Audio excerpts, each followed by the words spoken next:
Greetings, Tab family. Welcome back for another impactful service. Now today, we have Traci George, who is going to share with us what Fresh Start means to her. Oh my God, God is everything. He is the beginner, the author, finisher of my faith, and then my life. He has set my life journey.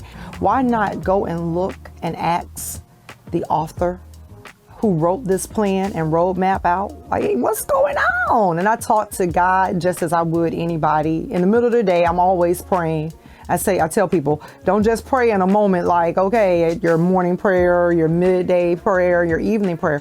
Prayer for me is an all day, every moment conversation with God. Like, did you see that, homie? Yeah, I saw it too. Wait a minute, what are we gonna do with this information? Okay, download me some more so we can run this race. And I'm happy to run it as just his flesh here on earth. Titles, I don't do ever what I do in pursuit of a title.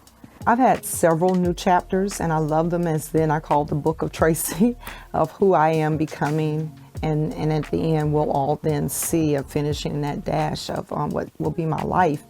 The fresh starts, they're hard because they're always going to be that transition and it's always that unknown. And it's definitely, as Martin Luther King will say, in faith, you don't have to see the full staircase of what it's going to end up being, but you do have to trust the process and just take that first step.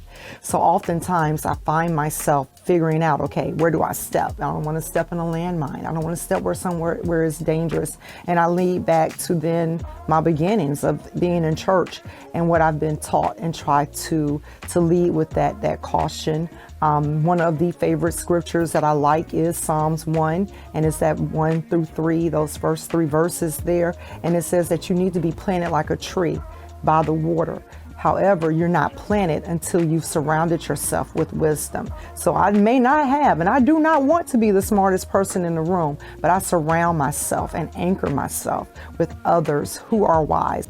Keep the faith. Don't be too hard on yourself. I cry. I cry at the happy moments. I cry at the not so happy moments, but keep the faith. My favorite scripture, I really lean on Philippians 4. If you look at verse by verse, and I have to I really start at like 4, rejoice. Rejoice always. Rejoice. And then it goes on to just say that God has already given you that peace of understanding.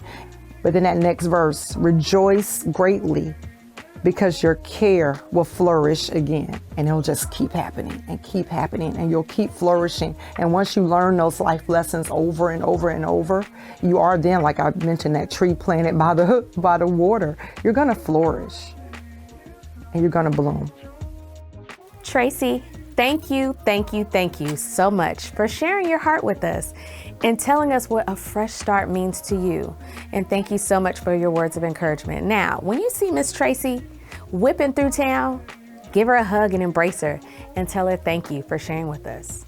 And thank you for worshiping with us here at the historic Tabernacle Baptist Church, a local church making a global impact.